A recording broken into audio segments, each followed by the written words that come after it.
امام علی مقام سے مولا آپ کی امی کی دعا سے میں سیدہ کی دعا کا نتیجہ ہوں میں، اور انہوں نے اسی لیے ہمارے لیے دعا کی تھی کہ ہم آپ کے کام آئے، آپ ہم سے خوش ہیں، راضی ہیں مولا؟ امام نے کہا رو کر کہا ہاں ہم راضی ہیں، میری کچھ وصیتیں ہیں مولا، اس کو سن لیں۔ کیا وصیت ہے؟ آپ جو بھی شہید ہوتا ہے اس کا لاشا آپ لے کر جاتے خیمے میں رکھتے ہیں، لیکن میری وصیت یہ ہے کہ میرا لاشا آپ یہیں چھوڑ کر جائیں گے، خیمے میں مت لے جانا میرا لاشا۔ دشمن کے نرگے میں عباس میں تمہیں چھوڑ کے چلا جاؤ تمہارے لاشے کو؟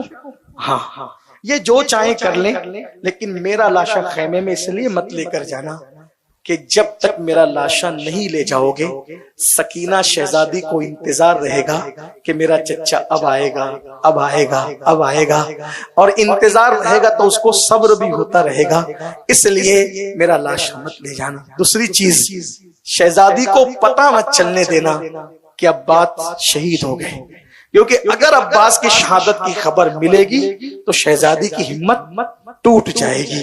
بس اتنی مولا میری گزارش ہے۔ امام سے یہ کہہ کر انہوں نے جی بھر کر کے چہرہ دیکھنے کی کوشش کی تو امام نے بھی ان کا ہاتھ پکڑا اور کہا تیری تو ہر مراد پوری کروں گا میرے غازی، لیکن تو بھی تو میری ایک مراد پوری کر دے، تو بھی تو میری ایک مراد پوری کر دے۔ مولا آپ کی کیا مراد ہے اور میں کیسے مراد پوری کر سکتا ہوں؟ تو نے زندگی میں کبھی حسین کو بھائی نہیں کہا، ایک مرتبہ بھائی کہہ دے دنیا سے جاتے جاتے، بس میری مراد پوری ہو جائے گی۔ مورخ لکھتا ہے، کہاں تک مورخ نے انصاف کیا مجھے نہیں پتا، میں بطور ناقل نقل کر رہا ہوں۔ مورخ لکھتا ہے کہ غازی نے چہرہ دیکھا اور ہلکی سی رندھیائی ہوئی زبان میں، ہلکے سے رندھیائی ہوئی زبان میں بھیا کہا اور ان کا سر لڑک گیا، یعنی کہ آخری زبان پر جو نام تھا وہ مولا حسین کا نام تھا۔ بھیا کہہ کر آپ جامِ شہادت نوش فرما چکے۔ لاشے کو زمین پہ رکھا، امام حسین نے ہاتھ کو کمر پہ رکھا اور کہا غازی تیرے جانے سے میری کمر ٹوٹ گئی۔ بیٹے کی شہادت پر بھی یہ بات نہیں تھی، بیٹے کی شہادت اور سوتیلے بھائی کی شہادت میں کہ تیرے جانے سے میری کمر ٹوٹ گئی، عباس تیرے بعد جینا بھی کیا جینا ہے۔ یہ تھی محبتیں اور یہ تھے، اسی لیے آپ دیکھیں گے کہ غازی عباس کا جو مزار ہے وہ آپ کو الگ نظر آئے گا، باقی سب مزارات ایک ساتھ ایک قبے میں، باقی الگ نظر آئے گا۔ جب یہ سب شہادتیں ہو گئی، سب شہید ہو گئے، امام شہید ہو گئے، علی اکبر سب شہید ہو گئے، تو آپ کی شہادت کے بعد، امام علی مقام کی شہادت کے بعد ہمارے بزرگوں نے لکھا امام حسین کے جسم اطہر سے یزیدیوں نے کپڑے بھی نکالے، ساری جو لاشیں خیمے میں پڑی تھی ان کو اٹھا کر کے میدان میں لائے، سب کی گردنیں الگ الگ کی اور ایک ایک لاش پر 10 گھوڑے مقرر کیے اور 10 گھوڑوں سے ایک ایک کی لاش روندی۔ ہمارے یہاں کافروں کے ساتھ بھی یہ نہیں کیا جاتا۔ ہمارے علماء نے کہا اگر کتا سڑک پہ مر کر کے پڑا ہو اور تم بائک، کار یا ٹرک چلا رہے ہو تو اس مرے ہوئے کتے پر اس کا چکا نہ چلانا، ورنہ قیامت کے دن اللہ اس کے بارے میں بھی تم سے سوال کرے گا۔ اندازہ فرمائے پاگل کتوں کا مسئلہ کرنے سے اسلام منع کرتا ہے، کافر کے ساتھ یہ سلوک کرنے سے۔ کیا وہ ظالم تھے؟ ایک ایک لاش پر 10 گھوڑے مقرر کیے۔ استاد زمن مولانا حسن بریلوی جن کی کتاب پر اعلیٰ حضرت کی تصدیق ہے، انہوں نے یہاں تک لکھا کہ بیویوں کے زیور چھینے، جن شہزادیوں کے گھر میں اجازت کے بغیر جبریل نہیں آتے تھے ان کے زیور چھینے، زیور ہی نہیں حتیٰ کہ دوپٹے تک چھینے ان شہزادیوں کے، ان کو بغیر دوپٹے کا کیا۔ شہزادی سکینہ کی کان کی بالیاں تک چھینی۔